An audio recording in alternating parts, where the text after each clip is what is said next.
ध्यान न दिया हो तो दोबारा से सुनो। चोरी करना, शराब पीना, गुरु स्त्री का गमन करना, स्त्री ब्राह्मण की हत्या करना, जितने जितने भी पाप हैं, अगर कितना भी पापी हो, अगर एक बार भगवान का कृष्ण नाम लेता है वो सभी पापों से मुक्त हो जाता है। भागवत जी का श्लोक, ये भागवत जी का श्लोक, भागवत जी का श्लोक है। 6वां स्कंद है, 2वां अध्याय है और 10वां श्लोक है। एक बात ध्यान रखिए, भगवान श्री कृष्ण अर्जुन से कहते हैं गीता जी में, हे अर्जुन अपि चेतसु दुराचारो भजते मामनन्यवाक। चाहे कोई कितना ही बड़ा पापी क्यों न हो, आताताई क्यों न हो, कितना ही अन्याय कर्म यदि उसने किया हो, यदि वो मेरे शरणागत हो जाता है, मेरे अगर शरणागत हो जाता है तो मैं उसे सभी पापों से मुक्त कर देता हूं।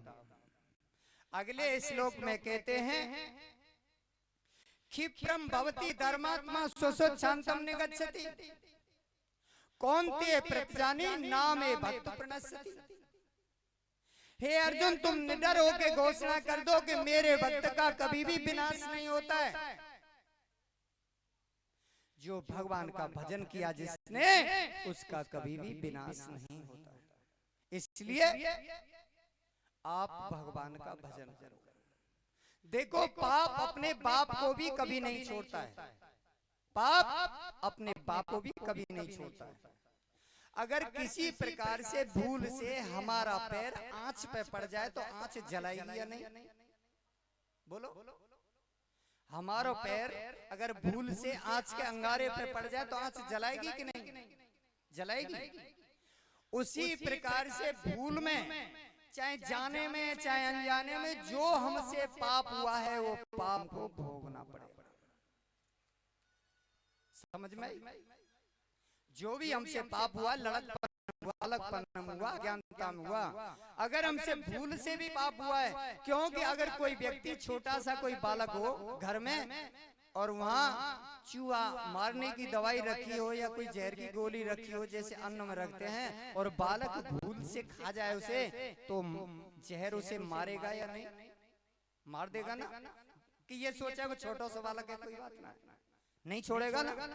जो उसे ग्रहण करेगा उसे विष मार डालेगा। उसी प्रकार से अगर कोई व्यक्ति भूल से अमृत पी ले, पीने वाले को अमर बना देगा। कोई व्यक्ति जानता नहीं है, अगर भूल से अमृत पी ले तो पीने वाले को वो अमर बना देगा। उसी प्रकार से तुम लोग अगर भगवान का भजन करते हो, जाने में अनजाने में कृष्ण कृष्ण रटते हो, रास्ते में जा रहे हो, ऐसी अचानक में तुम्हें ध्वनि आ गई हरे कृष्ण बोलने लगे, तो उसी अमृत का काम करेगा, तुम्हारे सभी पापों को खत्म कर देगा। इसलिए भगवान का भजन, भगवान का भजन करो तो सभी पापों से मुक्त हो जाओगे। हो सकता है हम जितने भी यहाँ पर सब लोग बैठे हैं, जगत में जो जीव हैं, सभी हम लोग बद्ध जीव हैं। कहीं ना कहीं किसी न किसी से कहीं ना कहीं कोई न कोई भूल होती है, क्योंकि ये जो जगत है इसे कर्म भूमि कहा गया है। पृथ्वीलोक कर्म भूमि है। इसमें जैसा कर्म व्यक्ति करता है वैसा ही फल भोगता है। ये कर्म भूमि है। यहाँ पर कर्म करने के हम लोग आए हैं। अपना कर्म आदमी अपने हाथ से लिखता है। यूं कहना, भाग्य में जैसा लिखो होगो, भाग्य हम लोग बनाते हैं। भाग्य, अपना भाग्य हम अपने हाथ से स्वयं लिखते हैं। जैसा हम कर्म करते हैं वैसा ही हमारा भाग्य बनता है, जैसा ही फल हमको मिलता है। बताओ, इसमें कोई संदेह है? भाई, जो जैसा कर्म करेगा वैसा ही पाएगा। भाई, जैसा कर्म करेगा वो ऐसा ही तो फल पाएगा। इसलिए अपना भाग्य अपने हाथ से व्यक्ति लिखता है। इसलिए अच्छे कर्म करिए, भगवान का भजन करिए, भगवान की कथा सुनिए। घर में गीता जी, रामायण, भागवत कुछ ला के रख लीजिए। एक पन्ना, आधा पन्ना, 2 पन्ना पढ़िए बस। और जितना हो सके सुबह स्नान करो, स्नान करके एक घर में तुलसी का पौधा लगा लेना, तुलसी में जल देना नित्य प्रति। और अगर हो सके 5 मिनट, 10 मिनट, 20 मिनट, आधा घंटा, जितना समय मिले भगवान दे, 2 नाम, 4 नाम, 10 नाम, 20 नाम भगवान का नाम ले लो। बस हम ज्यादा तो कर नहीं पाएंगे, घर गृहस्थी है मान लो उदाहरण के लिए, भाई हमारी बेटी है, बेटा है, घर है, परिवार है, खेती है, बाड़ी है, तो जितना हो जाए उतना ऐसे ही करो तो सही। साथ में ही गले में तुलसी की माला पहनो। जो व्यक्ति गले में तुलसी की माला पहनते हैं, शास्त्र में ऐसा लिखा है, ललाटे तिलकम नास्ति कंठे नास्ति त्रिकंठ, हृदय गोविंदे नास्ति सनर ब्रह्म राक्षस। जिसके ललाट में तिलक नहीं है, गले में तुलसी की कंठी नहीं है और हृदय से जो गोविंद का भजन नहीं करते, वो ब्रह्म राक्षस के समान है। इसलिए हमें भगवान का भजन करना। तुलसी की माला गले में पहनो। तुलसी की माला पहनने में कोई अपराध नहीं है। एक बात ध्यान रखिए, तुलसी की माला सदैव पवित्र होती है। तुलसी की माला अगर तुम गले में पहनोगे तो वो तुम्हें तुलसी की माला पाप करने से रोकेगी। तुलसी की माला पाप करने से रोकेगी कि तुम इस गलत रास्ते से मत जाओ, ये पाप तुम्हें रोकेगी। साथ में ही जिनका जैसे विवाह हो गया है, नव विवाहिता हैं, जैसे कम उम्र की बेटियां हैं, पुरुष लोग हैं, कुछ लोगों को ये भय होता है कि हम तुलसी की माला पहन करके हम पति पत्नी एक साथ नहीं रह सकते। भाई इतने खुले समय में बोलना समझने के लिए बहुत है। हम पति पत्नी तुलसी की माला गले में पहन करके हम एक साथ रह नहीं सकते। भाई हम अपनी पत्नी से हंसेंगे बोलेंगे तो पाप लगेगा।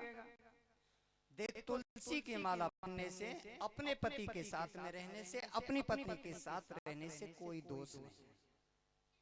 क्योंकि हम सब जितनी भी जो हम सृष्टि देख रहे हैं, सारी सृष्टि जगत की, हम सब ऋषि मुनियों की संतान है। हम सब ऋषि मुनियों की संतान है। इसलिए अपने पति के साथ रहने में, अपनी पत्नी के साथ रहने में कोई भी पाप नहीं है तुलसी की माला पहनने। ठीक है। इसके बाद में अगर तुलसी की माला पहन करके तुम अपने पति को छोड़ करके अगर दूसरे की तरफ दृष्टि डालोगे तो वो तुलसी की माला हमको रोकेगी। कई वैसे भगत जी को बच्चा बनना, अपने मन में अपने आप ही वैसे तो कहेगो बड़ी भगतानी बन रही है, तुलसी की माला पहन रखी है, कोई ऐसे कहेगो, तो ये तुम्हें रोकेगी। तो फायदा के घाटा है बता? फायदा ही है ना। इसलिए तुलसी की माला पहनने में कोई दोष नहीं है। अब आते तुलसी की माला की बात। तुलसी की माला कुछ हम भी लेके आए हैं, अगर जरूरत हो, कोई मैया हो, कोई भाई हो, किसी को अगर लेनी हो तो हम तुलसी की माला ले आए हैं। तुलसी की माला लेके पहन लेना और जितना हो सके सुबह शाम, सोते समय, जगते समय, खेत में जाते समय, काटते समय, गोबर कूड़ा करते समय, घर में चौका देते समय, रोटी करते समय, पानी भरते समय भगवान का नाम गुनगुनाते रहो, तुम्हारे जीवन का कल्याण हो जाएगा। इससे सरल और कोई उपाय नहीं। इसके साथ साथ